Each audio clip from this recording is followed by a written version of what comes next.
Welcome back student. आपका हमारे YouTube channel हैप्लॉम accountancy में स्वागत है। जैसा कि अभी हम लोग नेट फॉर प्रॉफिट ऑर्गेनाइजेशन के एक्सरसाइज का सोल्यूशन कंसेप्ट के तहत देख रहे हैं, इसी क्रम को जारी रखते हुए जो कि निश्चित रूप से फ्रूटफुल हो रहा है हम लोगों के लिए।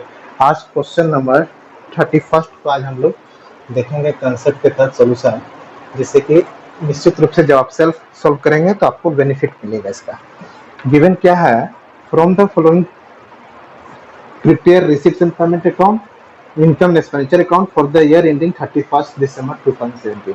हमको दो चीज बनाने के लिए बोला गया है, रिसीट एंड पेमेंट और income and expenditure account. Information है subscription receipt for last year, subscription receipt for current year, subscription accrued for the current year. कोई बात नहीं, फिर सम रिसिप्ट्स भी है, rent of rooms, receipt from table tennis room, receipt from canteen, कुछ payments है, salary, repairs, printing machinery, supplies for canteen, wages, fuel and gas, rent, outstanding expenses कुछ है, रिपेयर्स और सप्लाईज फॉर कैंटीन का outstanding expenses है।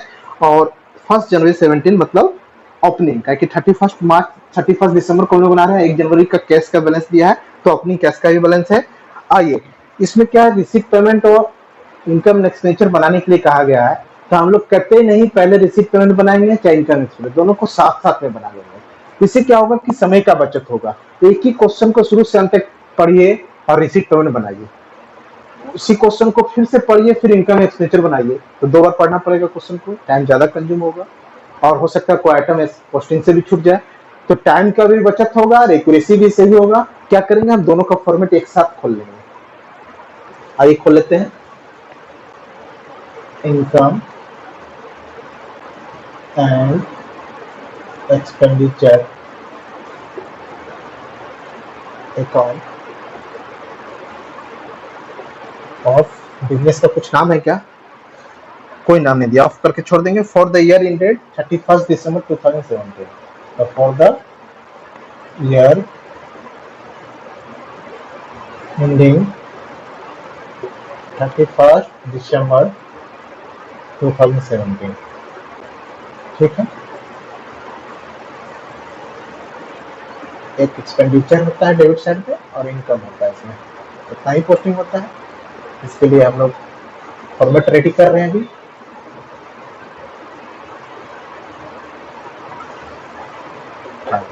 ये expenditure हो गया डेबिट साइड,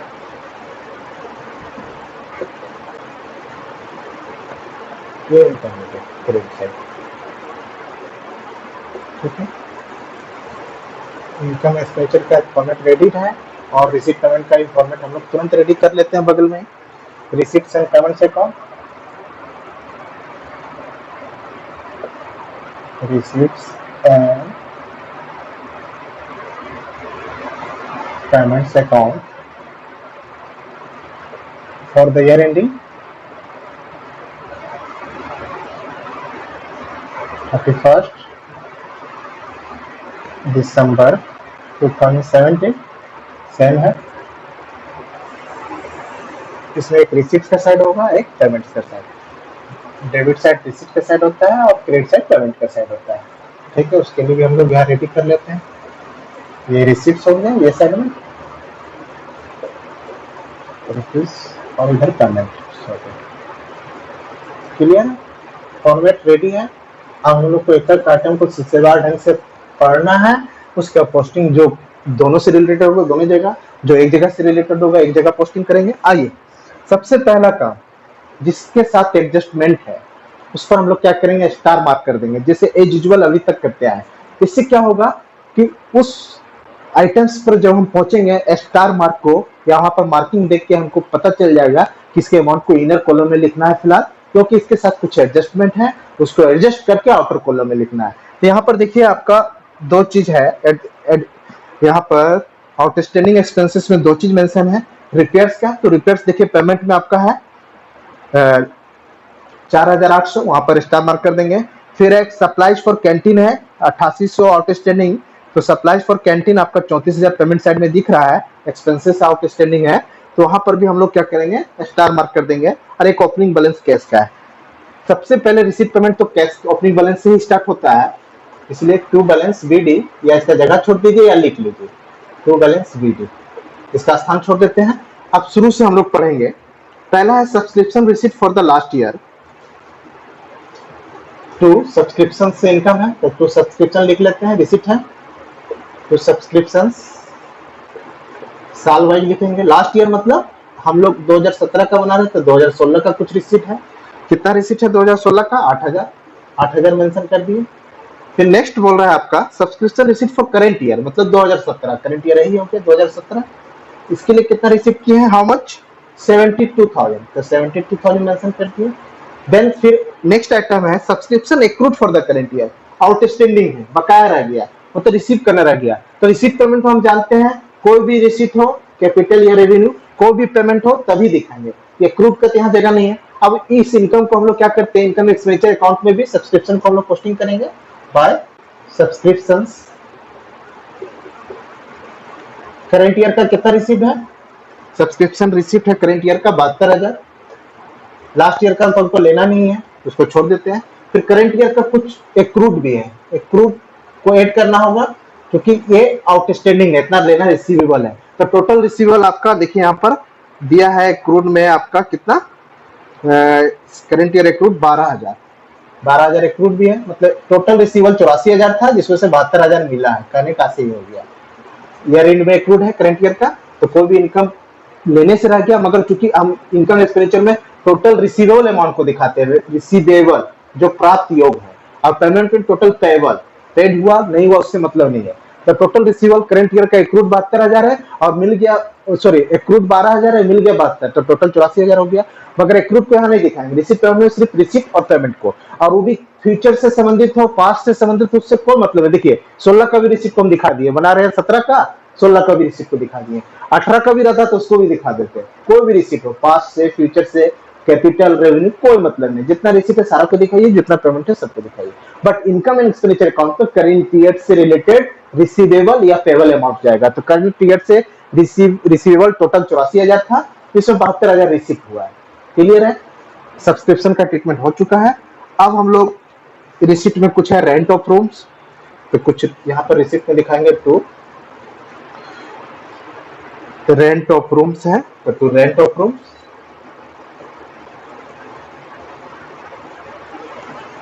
कितना है? रेंट ऑफ रूम से 4,000 इनकम रिसीट्स हुआ है।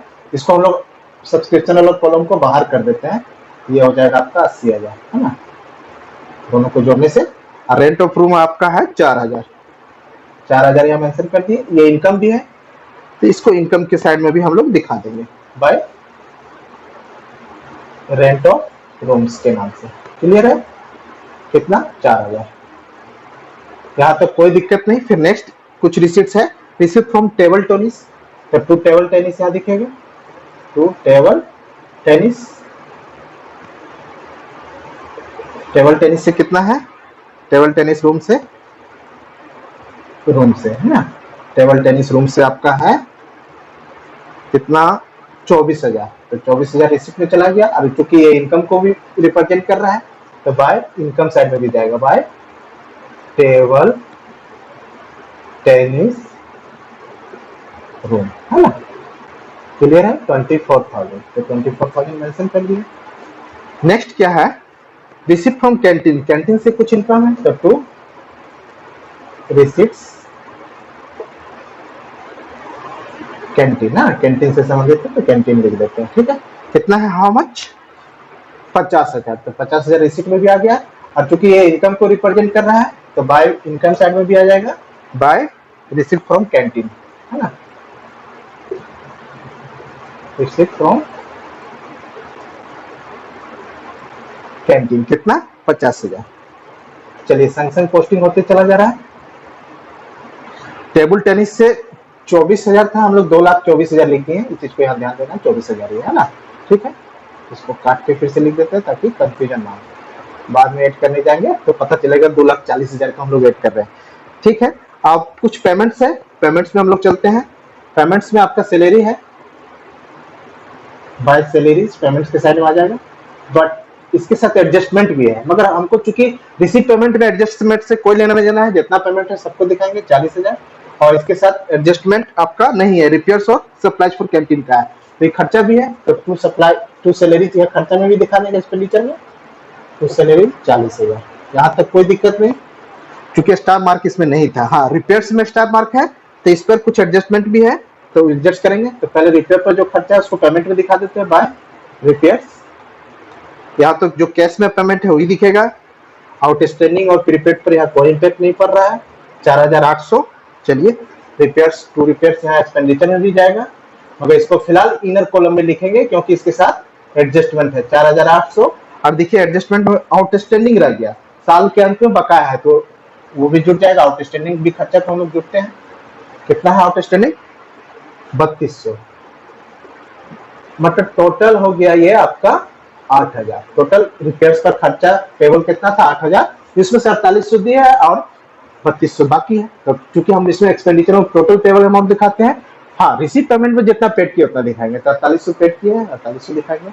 और आउटस्टैंडिंग का एक जगह और दिखाते हैं, अगर बैलेंस शीट बनाने बोलता है तो बैलेंस शीट में डाइट में भी दिखाते हैं। और यहाँ सब्सक्रिप्शन जैसे अक्रूड था तो इनकम एक बकाया है तो एसेट्स में चला जाता है बैलेंस शीट का। चलिए आगे हम लोग देखते हैं, फिलहाल तो बैलेंस शीट नहीं बना रहे थे। रिपेयर्स का हो गया। प्रिंटिंग एंड स्टेशनरी, पेमेंट में यहाँ भी आएगा printing and stationery. Printing and stationery कितना अमाउंट है? प्रिंटिंग एंड स्टेशनरी पर खर्चा है 12,000, तो 12,000 पेमेंट में भी दिखा देंगे। और ये नॉर्मल खर्चा है तो एक्सपेंडिचर में भी टू प्रिंटिंग एंड स्टेशनरी दिखेगा। प्रिंटिंग एंड स्टेशनरी, ठीक है, कितना? 12,000। कोई दिक्कत नहीं, प्रिंटिंग स्टेशनरी भी हो गया। फिर सप्लाईज फॉर कैंटीन है, इसके साथ एडजस्टमेंट किया, मगर पेमेंट साइड में दिखाने के लिए कोई एडजस्टमेंट नहीं। सप्लाईज फॉर कैंटीन करके हम लोग दिखा देंगे। सप्लाईज कैंटीन ना, कितना? सप्लाईज कैंटीन के लिए कितना था? 34,000 पेमेंट हुआ है। कुछ मालूम दिया होगा उसका पेमेंट किया है। यहाँ भी खर्चा में दिखेगा तो सप्लाईज कैंटीन के लिए, बट इनर कॉलम में दिखाएंगे इसको फिलहाल। कितना अमाउंट है? सप्लाईज फॉर कैंटीन के लिए 34,000 है। इसके साथ कुछ एडजस्टमेंट है, उसको भी ऐड करके आउटस्टैंडिंग इसलिए ऐड करेंगे। आउटस्टैंडिंग सप्लाईज फॉर कैंटीन है 8,800 रुपया, 8,800। टोटल को ऐड कर देंगे तो ये हो जाएगा 800 और 34 और 8, 42,800 की टोटल पेबल दिखाना एक्सपेंडिचर में। रिसीव पेमेंट में तो जितना पेड किया उसको दिखा दिए, मगर वहां पर टोटल पेबल दिखाना है। नीचे एडजस्टमेंट था, स्टार मार्क हम लोग किए हुए थे, पता चल गया। अब सप्लाईज फॉर कैंटीन पर नॉर्मल वेजेस पर खर्चा है तो पेमेंट में भी दिखेगा और वहां एक्सपेंडिचर में दिखेगा बाय वेजेस। कितना? हाउ मच वेजेस पर खर्चा है? 27,200। 27,200 यहाँ दिखा दिए। और यहाँ भी हम लोग एक्सपेंडिचर में टू वेजेस करके दिखाएंगे 27,200। संग संग पोस्टिंग होते जा रहा है, कहीं भी गलती होने का संभावना नहीं है। 27,200। फिर नेक्स्ट कुछ फ्यूल पर खर्चा हुआ तो यहाँ भी दिखाएंगे पेमेंट में बाय फ्यूल एंड गैस। कितना खर्चा हुआ है फ्यूल एंड गैस पे? 16,000। यहाँ पेमेंट में भी दिखा दिए, वहाँ एक्सपेंडिचर में भी 16,000 दिखाएंगे। तो फ्यूल एंड गैस 16,000 यहाँ भी दिखा दिए, कोई दिक्कत नहीं। फिर एक आइटम रेंट पर भी कुछ खर्चा हुआ है तो बाय यहाँ रेंट पर भी दिखाएंगे पेमेंट साइड में। बाय रेंट पर कितना खर्चा हुआ है? 20,000। 20,000 यहाँ भी दिखा दिए और एक्सपेंडिचर में भी टू रेंट करके हम लोग दिखाएंगे 20,000। To rent 20,000। अब देखिए फिर एक आइटम और है, आउटस्टैंडिंग एक्सपेंसेस का ट्रीटमेंट तो हम लोग ले ही लिए। 1 जनवरी 2017 को कैश था, तो चूंकि कैश को हम लोग सबसे पहले दिखाते हैं, पिछले साल का कैश है तो टू बैलेंस वीडियो उसके लिए स्थान छोड़े भी हुए भी हम लोग। तो खाली 7,200 कैश को रिप्रेजेंट करेगा, 7,200, ठीक है। टू बैलेंस वीडियो चूंकि कैश है तो एसेट्स को रिप्रेजेंट कर रहा है तो इनकम एक्सपेंडिचर में नहीं जाएगा। अब क्या करेंगे, दोनों को हम लोग बैलेंसिंग कर लेंगे। सारा आइटम को हम लोग एडजस्ट कर लिए हैं, अब दोनों को बैलेंसिंग करेंगे।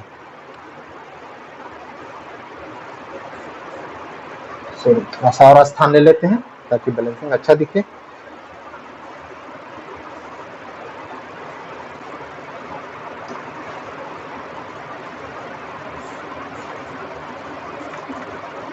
इसका भी बैलेंसिंग होना है। यहाँ से कुछ सरप्लस या डेफिसिट लिख लेगा और उससे कुछ क्लोजिंग बैलेंस कैश उसका लिख लेगा। आइए पहले इनकम एक्सपेंस रिसीव पेमेंट का कर लेते हैं।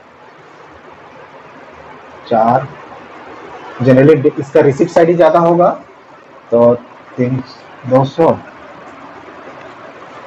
7 4 11 4, 7 4 11 4 15 के 5 हाथ में 1 के बाद हो गया आपका 8 9 9 और 7 16, 1,65,200 दिख रहा है। इधर भी 1,65,200। अब जो लिख लेगा by balance CD, closing balance लिख लेगा कैसे, बाय बैलेंस सीडी जिसको हम बोलेंगे। अगले किसी पेमेंट वही बीडी जो इस तरह हुआ वो अगले साल बनेगा तो बीडी होगा। 8 और 2 10, इसका 8 और 2 10 हो रहा है। इसका मतलब यहाँ पर आपको 200 पुट करना होगा, तब यहाँ 2 आएगा। फिर देखिए हाथ में 12 के 2 हाथ में 5 2 7 7 4 11 11 7 18 6 24 24 और हमको लाना कितना है 25, तो 5 लाना है तो 1 पुट कर दिए। 25 के 5 हाथ में 2 2 और 2 4 2 और 4 6 1 7 7 3 10 10 और 3 13 और 2 15 और 16 लाना है तो 11,200 क्लोजिंग। ये कैश इन हैंड हो गया, क्लोजिंग कैश इन हैंड जिसको बोलते हैं, निकल गया 11,200। रिसीव पेमेंट बन चुका है। अब हम लोग इनकम एक्सपेंडिचर को भी बैलेंसिंग करेंगे इसी तरह अकाउंट को दोनों साइड ड्राफ्ट में जोड़ के देखेंगे, जिस साइड ज्यादा होगा वो हमारा दोनों साइड लिखाएगा। तो यहाँ पर एक्सपेंडिचर साइड ज्यादा हो रहा है, आप लोग जोड़ के भी देख लीजिएगा। ये जोड़ लेते हैं एक बार, 00 10 के 0 हाथ में 3 ठो 0 हो गया, हाथ में 1 है, 9 2 11 और 2 13 13 7 20 20 और 6 26 के 6 हाथ में 2 2 और 4 6 7 7 4 11 11 और 2 13 13 3 16, 1,66,000 हो रहा है। अब इधर भी 1,66,000 लिखाएगा। और चूंकि एक्सपेंडिचर साइड ज्यादा है तो हम लोग क्या लिखते हैं, bye access of expenditure over income, ठीक है, जिसको नेट सेल में हम लोग क्या बोलते हैं, डेफिसिट, डेफिसिट, ठीक है। अब इधर जोड़ लीजिए 4 3 0 यहाँ आएगा, 4 3 12 और 6 लाना है तो 4 जोड़ेंगे तो 16 के 6 हाथ में 1 हो जाएगा। अब 8 1 9 9 और 2 13 9 और 2 11 और 5 16, मतलब 4,000 का डेफिसिट आ रहा है। क्लियर है, डेफिसिट निकला और इसमें क्लोजिंग बैलेंस कैसे निकल गया रिसीव पेमेंट में। इस तरह का सम्स को आप लोग आसानी से एक साथ दोनों का स्ट्रक्चर खोल के कर सकते हैं। इस तरह का सम्स आपके सिलेबस में बहुत है एक्सरसाइज में, इसको आप लोग करेंगे। Thank you.